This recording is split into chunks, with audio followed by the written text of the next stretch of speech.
with residents' life savings virtually disappearing into thin air.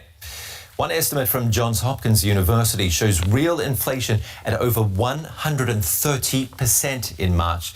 Higher interest rates are adding to borrowing costs for countries around the world, and that has dramatically elevated the risks of default. So the world's most exposed economies are at risk of falling deeper into the danger zone as US borrowing costs hit the highest in 16 years, just as economic angst mounts. While developing nations' debt is trading higher than the extreme lows experienced in last year's everything sell-off, Wall Street is prepping for a fresh bout of old-school sovereign defaults. This chart highlights a debt from 12 developing nations that are being traded at distress levels.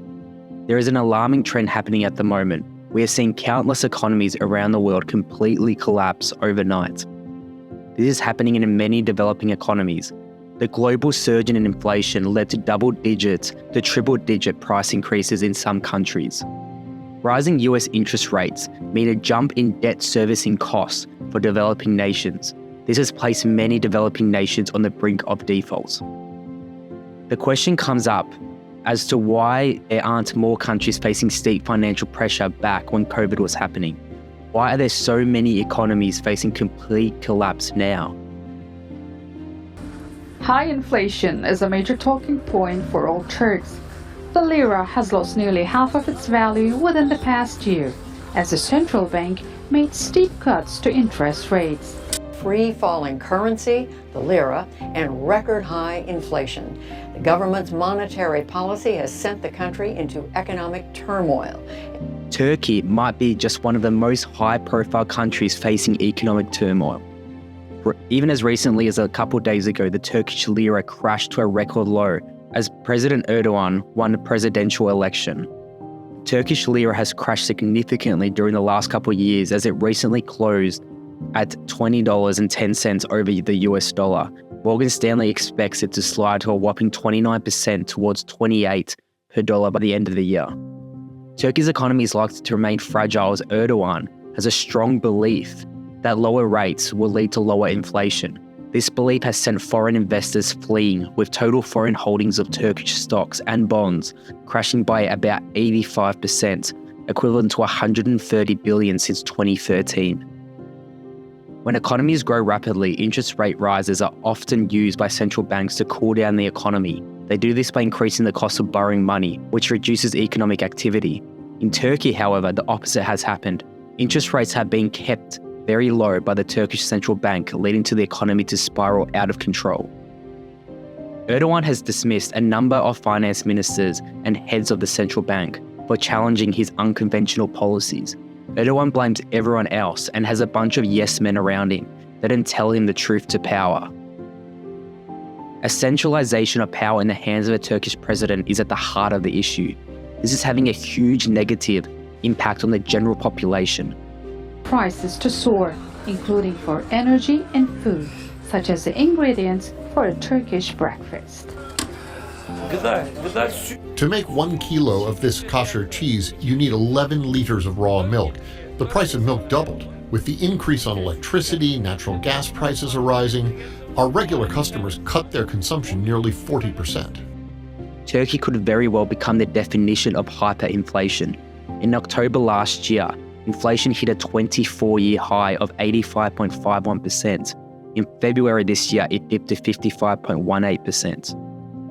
The cost of food and non-alcoholic drinks saw an increase of 89.1%, while furnishings and household equipment were up 77.64%. Even a kilo of flour has gone up from 110 lira to 220 lira. Just recently, it was found that over half were managing to meet their basic needs. House prices even rose 189% in 1 year. 2 out of 3 civilians said that they struggle to pay rent, while close to 50% say they find it really hard to pay rent. In January last year, we saw Turkish authorities implement tariffs, increasing electricity prices by 50% and 120% for businesses. To combat this increasing inflation, Turkey decided to hike its minimum wage by 55%. This, however, is concerning as it's expected to further increase inflation in the short term, further adding fuel to the fire. President Erdogan stated that monthly minimum wage will be increased to 8,500 lira, which is equivalent to $455 a month. This is expected to impact millions, as 30% of Turkey's workforce are on minimum wage. The turbulent economy of Turkey doesn't look like it's going to end soon, with Erdogan winning another election, likely continuing the status quo of low interest rates. Now, a country that is much less known is that of Pakistan. Stories from Pakistan, a country on the path of default. It could be the next Sri Lanka. We've been saying this for a while. Their former Prime Minister says so, and the numbers for once bear him out. It was reported recently that Pakistan took the crown of Sri Lanka for being the country with the fastest growing inflation. And if you know the struggles happening in Sri Lanka, that is a very, very scary reality.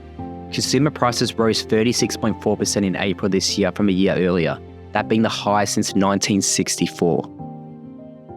Transport prices climbed 56.8%, while food rose 48.1%. Footwear and clothing increased 21.6%, and finally, water and electricity rose 16.9%. Even millions of textile workers have been laid off because the country has too much foreign debt and can't afford to keep the electricity and machines running. Unlike Turkey, to bring back inflation, the State Bank of Pakistan hiked interest rates last month to 21%, this being the highest since data has been recorded, that being 1956. This is more evidence that the central bank is behind the curve and struggling to tame inflation. The recent flooding, which submerged 1/3 of the country, has worsened the situation with well over 10 billion in damages. Around 3.6 million acres of crops and over 1.1 million livestock were destroyed. The floods took a huge hit on the price of food, an example being onions, which became 5 times more expensive. Severe crises globally since the mid-19th century. Earlier today, Lebanese protesters attacked at least 6 banks, setting some on fire as the Lebanese pound hit a new record low. Since 2019, the pound's lost 98% of its value. I recently did a video on the current collapse of Lebanon, a once thriving economy in the Middle East, now a country in which seems to have no economic future. Lebanon, which could be considered one of the most desperate countries in the world today.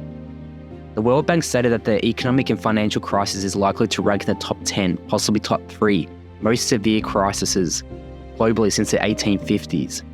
And as you can see with this graph, between 2019 and 2020, food inflation rose 400%.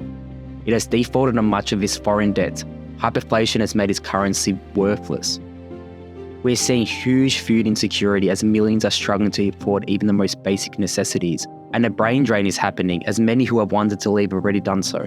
Today, mass hyperinflation is making the Lebanese pound virtually worthless. Inflation in Lebanon surged to 171.2% in 2022, the highest in nearly 4 decades. At one point, the inflation rate was so high that it was beating other states such as Zimbabwe and Venezuela. In its latest reports on food security around the world, the World Bank said that Lebanon recorded the highest nominal food price inflation rate in the world during February 2022 to 2023. Today, unemployment is nearly 50%. Even just in the past couple of weeks, we've seen mass protests around the country with gas stations, banks, and roads constantly closing. We're seeing more and more economies collapse worldwide, and dozens more could be collapsing very soon. Maybe the most significant reason for the fall of many emerging markets is the currency distress caused by the US increasing interest rates. By the US increasing interest rates, it can be a result in more widespread currency panic, given the increase in debt and depletion of foreign currency reserves that has taken place of late. With the IMF stating its weakest growth outlook in 30 years, the immediate short-term future looks very bleak for a lot of these economies. We could very easily see many more countries join the list this year and in the near future.